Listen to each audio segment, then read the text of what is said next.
অনেক দিন আগের কথা। এক গ্রামে আলী ও ফাতেমা নামের দুই ভাই বোন তাদের বাবা মার সাথে বাস করত। আলীর বাবা কবির হোসেন একজন দিনমজুর, কিন্তু তিনি ছিলেন খুবই সৎ। তার স্ত্রী আমেনা বেগম ছিলেন খুবই অসুস্থ, কারণ তার স্ত্রী তৃতীয়বারের মতো পুনরায় মা হতে চলেছে। একদিন আলীর মা আলীকে বলল, আহ, আলী, বাবা আলী, বাজার থেকে এক পোয়া ডাল নিয়ে আয় তো। আজ তো বাড়িতে রান্না করার কিছুই নেই, ভাবছি একটু খিচুড়ি পাকাবো।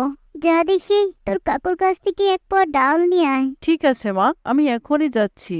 এই বলে আলী বাজারে যাচ্ছিল, আর তখনই তার ছোট বোন ফাতেমা বলল, ভাইয়া, ও ভাইয়া, দেখো না আমার জুতোটা না একেবারে ছিঁড়ে গেছে।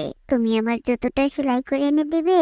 আচ্ছা ঠিক আছে, দে। আমার কাছে টিফিনের পাজানা রয়েছে, এটা দিয়েই তোর জুতা সেলাই করে আনবো। কিন্তু সাবধান, তুই কিন্তু বাবার কাছে নতুন জুতো চাস না, কারণ দেখছিস